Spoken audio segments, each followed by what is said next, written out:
Hi, I'm Lynn. And I'm Amanda, and this is the Pursuit of Badasserie, the podcast. This podcast is all about taking action and creating that badass business abundance and life that you want. Where we share stories, laughs, wins, and epic fails to show you the whole picture of the entrepreneurial journey. It's not just unicorns and rainbows, people. Jump on and follow us through this raw and witty roller coaster, where we get down and dirty and go behind the scenes of life and entrepreneurship. Get on it. Get over it. And get after it. Hey, I'm Lynn. And I'm Amanda. Welcome to the Pursuit of Badasserie, the podcast. We now have another incredible guest with us today. We have Nate Green. He's an award-winning CEO, founder, entrepreneur, and best-selling author. His relentless spirit and grit, coupled with his passion to impact the lives of those that are hungry and driven, we know a little thing about that, have been a combination that have provided him great success. Through a life of crazy adventures, major hardship, and the constant need to adapt, Nate has constantly pushed forward to develop the core of who he is, to overcome obstacles he encounters. The life transition from a police officer to founder and CEO of a company that sold for 8 figures has allowed for financial freedom and a unique knowledge that has channeled to launch others towards success. Nate, welcome to the show. Hey, I really appreciate you guys having me on here. And first off, I love the title. This podcast title is like, I want to be on that one. So that's awesome. Thanks. We aim to please. We also super love our own name. We love our own name. You know. That's awesome. Super humble too, right? You know, that's awesome. Extremely. Yeah, but listen, if we're going to talk about names, we love your book name too. Like, come on. We knew it was like a match made in heaven as soon as we saw your book name. Suck less, do better. Suck less, do better. Yeah, it was one of those things. The funny thing is the foundation of that title comes from a principle from the last 15 years of my life. It was like literally every day my goal was to get up and to go after the day harder than I did the day before, is become the better version of me day after day. And so my slogan was suck less, do better. Like, let's go. And so then when I wrote my first book, I was like, well, there's no option. It's coming. I love that. We both love that. Kindred. Yes. I mean, it definitely kindred spirit. And it's, I feel like one of the things we are always saying is, get your shit together, get it together. And so, if I could make that a book title, we probably would. Maybe we will. You should. That would be awesome. It would be a blast to throw together on that one. There we go. Copyright 2024. Yeah. Listen, you should do it. We trademarked our name. So that is awesome. You have to. So tell us a little bit about how you got, obviously we heard your bio, but definitely, this both resonates, or that resonates with both Amanda and I about like every day, because this is how we are as an individual, but also as a unit. And this is why we complement each other so well. It's like, okay, what's next? How do we do better? How do we improve? And coming from, I read your website too. We read your bios. But coming from hardship, and definitely I've seen my fair share, Amanda's had hers as well, but like not letting that hold us back, not letting that be an excuse, and like going after it. So unpack that a little bit for us before we move forward. Life is filled full of distractions. And I feel like there has to be this cleansing approach that you go after like every single aspect of your day. And so, there's all these distractions that come up, whether it be competition with other people or walking through and like comparing yourself to other people. So the first thing you have to do is kind of like clear your slate a little bit. And that's where, for me, the only competition that you really should have is against yourself and how you showed up the day before. And so earlier on in my life, there was a lot of competition thrown on me, competitions I didn't even know I was involved in. One of those ones you're like, wow, I just lost, but I wasn't even sure that I was in this thing. And so like, there's this difficulty that you go through and these psychological issues. I call it your lens is broken in different aspects. And so you got these fractured lenses because of your life. And so I had to figure out how to recenter. I had to figure out how to kind of focus on me and what I'm going to do every single day to work myself towards a better competition. At least it evens the playing field. It's me yesterday against me today, me 2 years ago against me today. Walking through that's really what it comes down to. And so it was more of like a coping mechanism at some points, but also more of like a healthy aspect of where am I going to go in the future and I have to silence all this noise around me and really dive into the only fair competition, which is me. And that's kind of the stem of where this all came from is during this conversion from law enforcement to entrepreneurial side. And so that's the root of the foundation. I love that you say that the only competition is me, because I think a lot of people get bogged down in what everybody, we were just having this conversation a few hours ago, this concept of what's everybody else doing and what's this person doing here and how come I'm not as good as this, or how, and really what it comes down to is there really is no other competition except you, who you were yesterday. There's no, that's, you don't know what anybody else's path is. And all you see are the decisions that they made, but you didn't really get to see the choices that they had. So you don't know, there's no point in comparing yourself to anybody else or any other business. Well, you're also seeing masks that they put on, the pedestals that we put them on, but also they put themselves on. So it's not even the decisions that they made. It's just, it's so much more. So I love that. Sorry, didn't mean to interrupt you. Yeah, no, and to make it even worse, basically, like social media, a lot of times, and even to some clients that I've had to fire in the past, it really comes down to the light in which they shine on the biggest lie that they can get other people to believe. And so you're competing against these false realities. I had this one CEO that they kept on claiming that they had done certain amount of millions and even billions of revenue under their leadership, and I know otherwise. And so in there, it's like, wait a second. Like, how did you even get to that calculation? What type of multiplier are you using here? And so it's like that false reality is like, man, like you are competing against all these other false realities. And even, how can you really compete with other people's pinnacles, their highest point in their life? Because you might be sitting here in this valley. And when you're using that as a comparison tool, how is that fair? How's that fair to you in the future? You got to dig in and find that true bar to compare yourself against and really chase hard after that. But not only that, a house built on lies is going to eventually crumble. The foundation and the fundamentals are shaky at best. And eventually there's going to be a thin spot and the hole is going to like open up.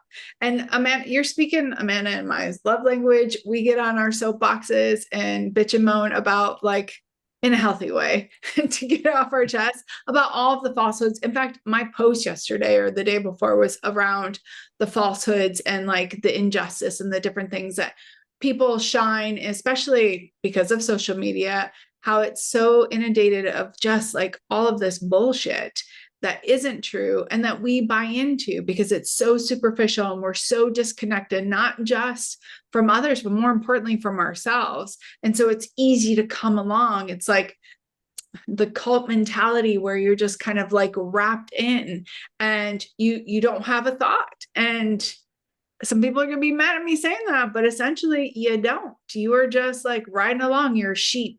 You're not a wolf. 100%. Yeah, and it's crazy everywhere from false statements to, people go rent a Lamborghini for a day and they can't afford it, but they'll go rent it for a day. Or better yet, I saw somebody that is following me. I saw them post something on their social media the other day, and it was them taking pictures and videos around a certain car. And I'm not going to give any details because I don't want anything to come out. But in there, what they didn't realize is they accidentally picked up a sign in the background to know that they were at a dealership.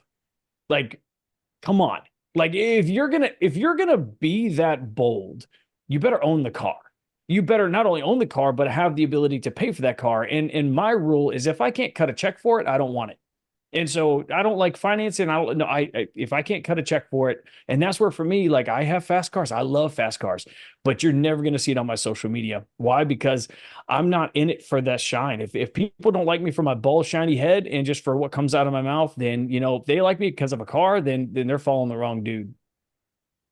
Absolutely. And I also feel like one of the things that I've seen in my younger nieces, nephews, their friends, is their incessant need to post everything on, so like their friends, their cars, their outfit, where they're located, like here's where exactly the location I am. And I'm going to be here for the next 6 hours. I'm like, this is wild. I would never want video of my house, of my car, of my kid, of things that were important to me. Like sometimes you need to keep things just for you, like 100%. just for you. Yeah, and there's certain aspects of my life, like, yeah, I'm a guy that has wealth. I've worked really hard, but I'm also, a little bit backyard, if that makes sense. Like, I like the hunting, I like to go kill some stuff, I like to blow stuff up. So, like, yeah, it people don't need to know my entire life. Look what I just killed. Like, they don't need to see all this stuff. And it's like, how far are you going to go? Are you just going to show one side of you or the other side? Like, how are you going to find that balance there? And it's like, are you going to really show them when you're having a hard day? Are you really going to be real when you have one of those down days and you're trying to rebuild yourself? I call it where my mental forklift hits the shelf of all my trauma and drama, and it all falls off, and I'm trying to put it back together and put it back on the shelves. Like, are you going to really show that side? No, you're just going to show what you want people to see. And then it becomes this false reality, and you're trying to get somebody to follow you and like you because of this unrealistic perspective you're putting out there. Oh yeah. Mm-hmm. Had many conversations around that. In fact, my last book kind of like knocks me off of that pedestal very quickly about sharing all the drama. But, okay, I want to get back to your story because this is, I mean, we could talk about that part all day, but you actually spoke to me. It sounded like two parts. It was not just the stop comparing the others, but also the healing of yourself and the internal work that you did. And can you give, because we are all about like actually getting it done, getting her done. So the practicality of the things that you actually did. So you spoke more in like the mindset and the comparison aspect, but what are some of the things that you did to unpack your own trauma and kind of let go? Because obviously there had to have been something for you to be able to hit the numbers that you hit and have the success that you had, because unhealed doesn't allow that much success. Like you have to put in the work to get there. So can you share some of your tips? Yeah. And I'll be honest with you. A lot of times where you find your drive, what I call your fuel, is in the trenches, is in the depths, in the dungeons that you really want to box up and you want to leave there. So the first thing you have to do is continue going deep. I call it the inner 2-year-old. You have to ask why and constantly ask why. Anybody who has a 2-year-old is like, I get that. Like, you just keep on diving deeper. And then you got to really look at it from a practical standpoint, because some of our trauma and a part of our childhood and issues we might have that we definitely take into adulthood, whether it has to do with money, success, competition, all these different things. I call them broken lenses. We have these broken lenses from childhood and from different stages in our life, whether it's from exes or a past marriage, a failed this, a failed that. And as you're going through that, you have to first recognize them. And then when you're looking at it, you have to look at it as the ability to now condense them into like a little bit of a superpower. My life, as you guys know, just briefly, like, I went from a law enforcement to an entrepreneur. I mean, that conversion included heart failure, paralysis, and all kinds of stuff in there. Now, my childhood, my parents, absolutely amazing, but I had a relentless older brother. In that process, a lot of my psychological issues going during that conversion from cop to entrepreneurs, I really struggled because a lot of the competitions that I constantly failed at as a kid were based upon physical things, based upon how many push-ups, pull-ups, how far could you run?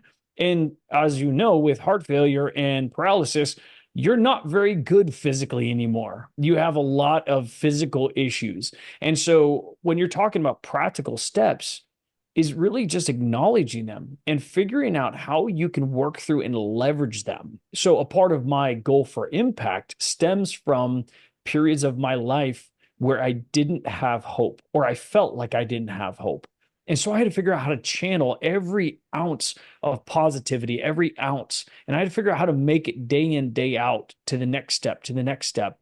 And now, as I continue on, I realize there's so many people that are lacking hope. And so now I have this superhuman capability of being able to go through all these trauma points in my life and relate to almost anybody out there. And so the only thing that I can't relate to is addiction. And I was actually talking to my wife about that. It's like, I've never been addicted to drugs and alcohol. Thank God for that. But almost every other drama, I can walk through and I can relate. And so when I call that a superpower, because a lot of times, as if we dug into each one, there is a lot, and it's extensive and it's widespread.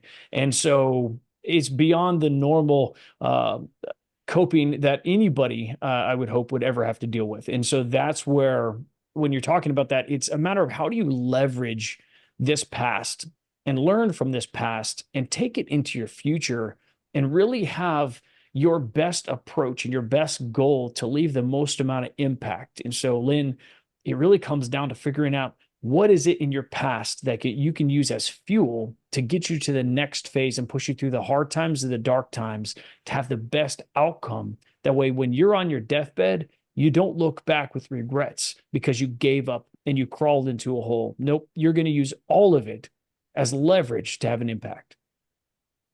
I can hear Amanda's thoughts. So, yes, you are speaking. I want to say thank you. I know we're not at the end yet, but I can't help myself. I'm a bit emotional because you might not have done your research about me, but definitely I've lived through some shit. And I talk about this all the time, and I teach it, I live it. And it's about like absolutely healing one step at a time, sometimes, like all the things that you just said, and putting it out there. But I want to thank you because I think that you are the first male that we've had on our podcast who's actually spoke about this. And to me, this is so powerful, because not saying that, women should be whatever, like the whole man woman thing and masculine, feminine. But at the end of the day, it is less likely. We're seeing it more often now. And I've definitely worked with a lot of men around this, but we aren't seeing it enough. And I just really appreciate you for everything that you're doing, not just sharing on our podcast, but for you sharing this and having the success to back it up, to say, listen, like, I've done the work and I'm putting in the work, and I can share that with the people who need to hear it. So that way I have the impact that I'm destined to have to fulfill my life's purpose, because it's not lived enough and it's not spoken enough, especially from the males in our lives. So I'm extremely grateful for you to be on our podcast right now. Like, I'm actually, like, I knew that this one might be a little emotional for me, but this is, yeah, absolutely. Well, I appreciate that. And it is a shame. I do feel like many guys, and once again, I'm going to generalize for a second, not every guy, but a lot of guys, they feel like they have to have this rough and tough, or they have to have this certain perspective. And the one thing that I know is some of the strongest men I've ever met suffer from some of the most amount of trauma that you could ever imagine. And the issue that we find is they're never able to tap into the deep rooted aspects of their fuel, what's driving them, because they're not willing to go to the depths. And there's this one client that he was having trouble, like, really dialing in what is that fuel? What is it that he's chasing after, and why? And we spent about an hour and a half, and man, we went deep, and man, he was crying, man, and he got me crying. I'm not a crier. I mean, back from law enforcement, I'm rough and gruff. Like, I can deal with it. I'm a little off kilter. I can see it all and deal with it all. But man, just what you're saying is, like, you have to be open. You have to be vulnerable. You have to take people deep. And then in turn, this was about 2 weeks ago, man, and to see his fire difference between then and now, once we dug into these deep crevices that he never wanted to talk about again, but now he's been able to tap into his fuel. Now he's been able to chase down his future. Why? Because there's these boxes, there's these things that he's done, that he's seen, that he's experienced, that you want to put in a box and you never want to talk about it again. But I promised myself that if I was going to write a book, and if I was going to chase this different direction, then the biggest thing is I had to promise myself that I was going to be open and vulnerable. And there is nothing in my wheelhouse of my past that I'm unwilling to talk about to have an impact. And that's something that I had to work through, and I had to do a lot of work to be available to have those conversations. Yeah, I think I'm like breaking out in hives, because I talk about this a lot. I mean, I'm chuckling about it because Lynn knows exactly how I feel about that. But the vulnerability does create a lot of impact, but it is very hard to share that, but also to come to terms with it yourself. So it's not just vulnerability with the world, it's vulnerability with yourself, and really getting down to the deep-rooted things that are going on in your mind and body.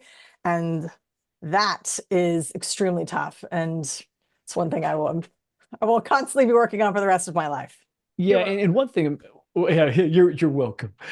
One thing for me is the reason why I say open and vulnerable. There's an importance thing for me. And now other people, they might consider it all vulnerability, but for me, I struggle with being open about my successes.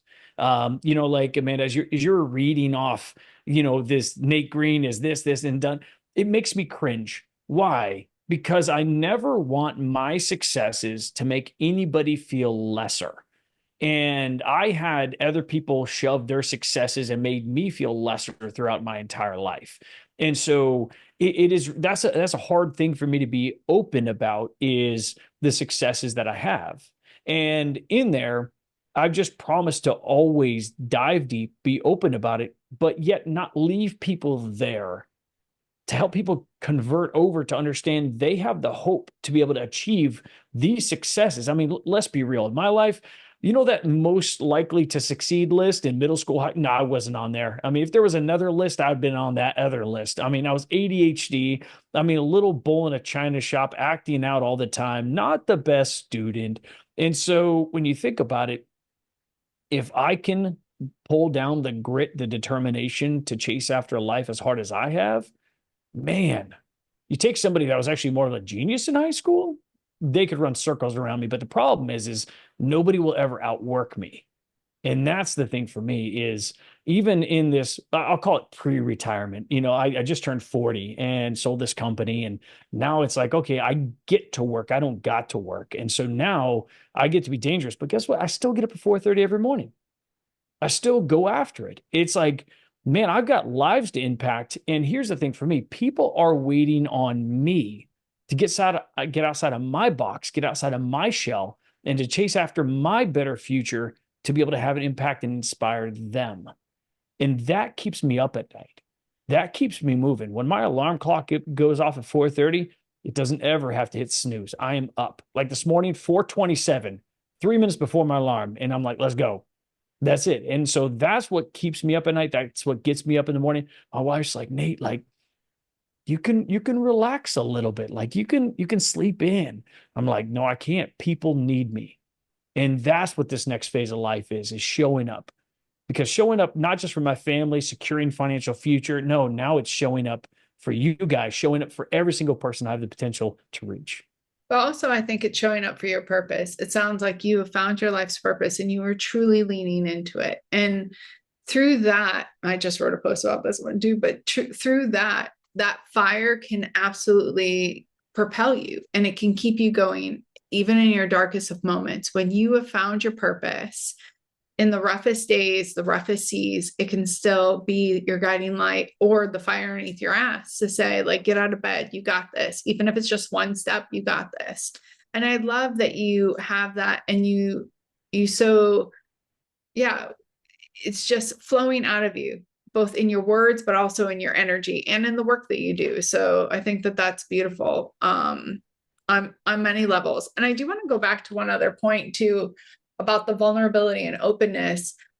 The thing is that I feel like globally, if we're looking at the male versus female, that we are also not doing our jobs. You are, but collectively, to create a safe space for men to be open and more vulnerable, even women. Like, and Amanda and I have had this conversation a million times, but we are harder on the men, and we're not as, we don't have as much grace and compassion. And you are creating that space for them to be able to have that openness and that vulnerability, which in turn, hopefully will ripple effect, and they'll be able to do that for others. I know it's something that I've tried to do with my son, my ex-husband, and, the men who are close to me in my life and men that I work with. But I feel like we need more of that.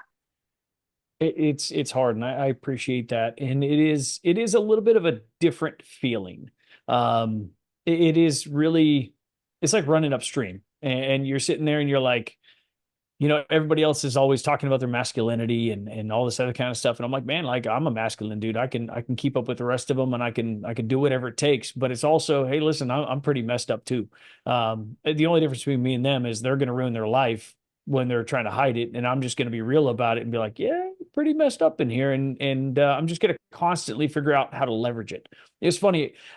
Me and God have quite a few conversations, but the God in my head is a little sarcastic, like I am, and so I remember this was probably about 2 years ago, and going through, went through some serious difficulties and some real hardships with an ex, a divorce, and cops got involved, felonies were involved, not on my side, and that was about 5 years ago, and so I went from being married to a single dad, and that went to a very hard place, a really difficult conversion in my life, and I remember thinking that God, just with all this, don't let it be in vain. And so God is like, Nate, listen, I'm going to give you the opportunities. It's up to you whether it's going to be in vain. And so I feel like God has pressed upon me to not only let my successes have an impact to lead people to success, but also all the hurt, all the hardship, all the difficulties,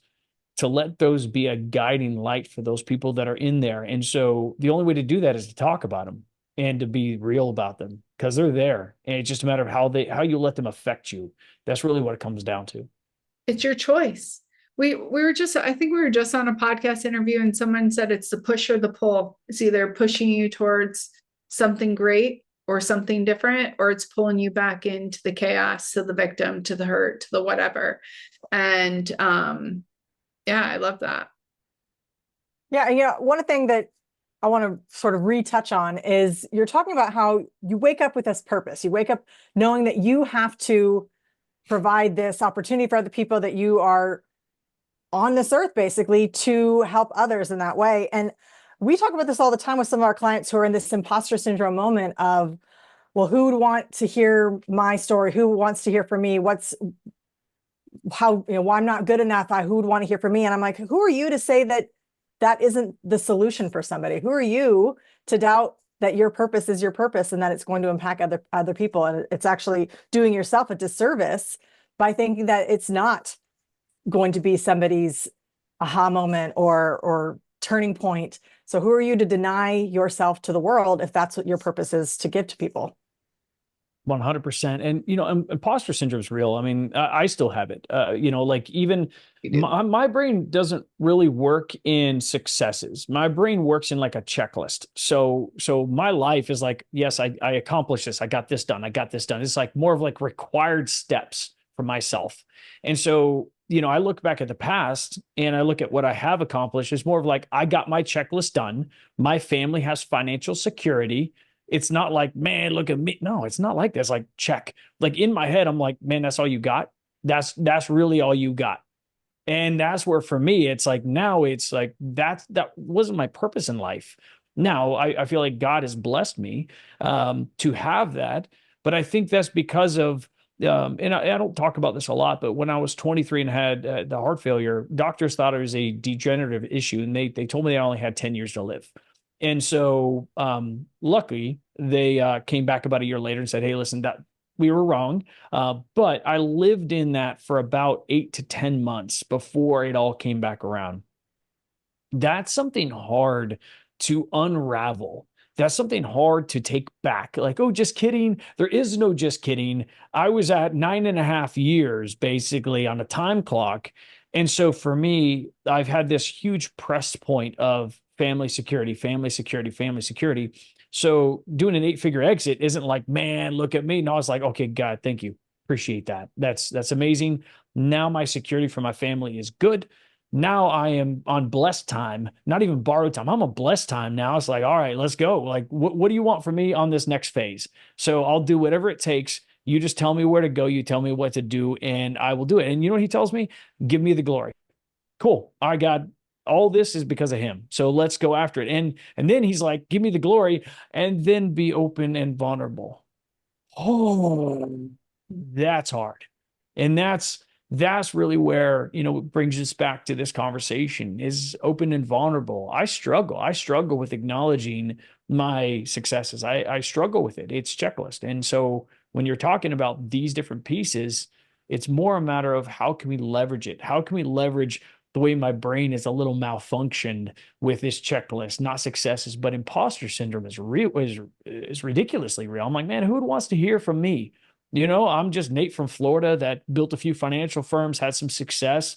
I mean, I'm just a bald dude that likes to be a bald dude. And I became a bald dude because people kept on recognizing me after law enforcement. So I had to do something different. So I shaved it off at 23. So I was like, okay, cool. Like, let's go. And so for me, it's been a blast, but it's also that, you know, I'm really driving hard into every different way I can impact between books and keynotes and coaching. And that's my future. That's really where it's at. And at the root of everything is to give people hope.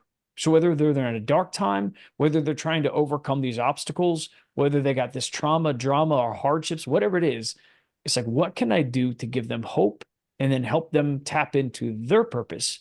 Because if they could tap into their purpose, now they have hope. It's incredible how that works. It's like somebody asked me, Nate, how are you so resilient? And it's, well, wait a second. I have the core of who I am dialed in. I have my fuel tapped in, my lighthouse, my purpose, I have that under control. So now I call it the multiplier. The multiplier is focused action. Now it's just day by day, take step. Well, then it doesn't matter how bad you get your face kicked in. You're going to get up because you have focused action that you have to take. It's not an option. You're just going to go. So sorry, I just went on a rant, but that's kind of some of my mindset is just like, man, let's go. Let's figure this out. No, We love that. we love that. All of it. We're eating it up. Yes. As we spoke, you're basically speaking our love language. We feel like we could talk to you for forever and a day about this because it absolutely hits a note with many things in what we try to teach, what we hope that our purpose is, that we get out of bed for every morning. Well, we know our purposes, but to get out of bed every morning, and we hope that others still can glean from it what we are hoping to give to the world. So to make the world a better place. So That's awesome. You can rant all you want on that. You can rant all you want because we're just like, oh, our people. I'm a little bit passionate if you can't tell. Very much. We feel you. We feel you. Okay. So we're already coming. I think we're already at 30 minutes, but we're coming to the end. Two things. One, we always want to ask how people can get a hold of you, but what is one last little nugget that you would leave our audience with? And before you say that, I do have to let the audience know, not every time do we ask the guests of like, why are they on here? But when we were chatting before the podcast, and it was like, I've already done this. And like, you know, I'm really, I just want to inspire and, you know, I want to touch your audience. And so I had to ask, well, what's in it for you?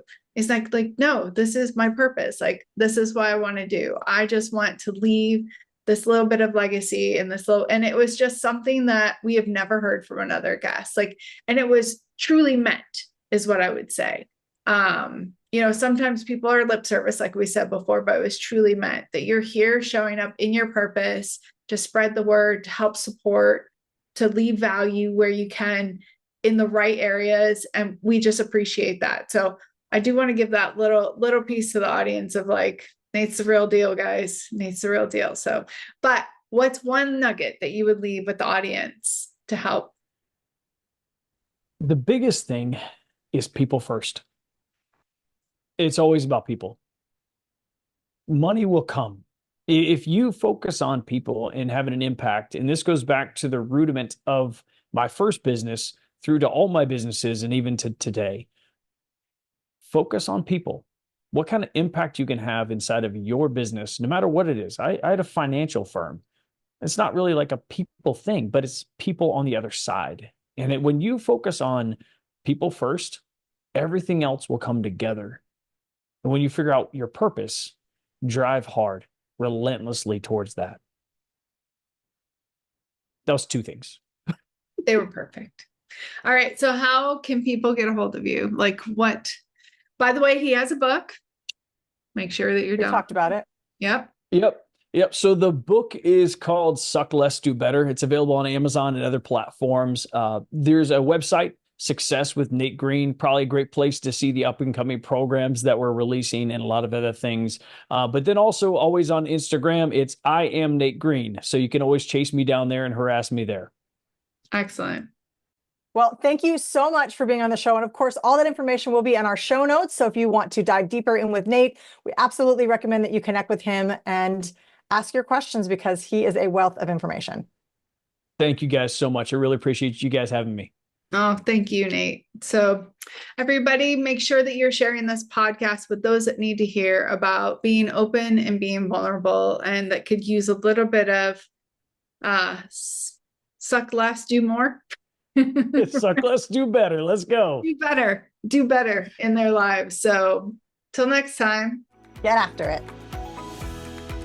All right, everyone, it's not enough to just listen. Now you've got to put it into action. We are so excited to see what you do next. If you enjoyed our show, please leave us a review on iTunes. And to find out more about what we're doing, visit us at thepursuitofbadasserie.com.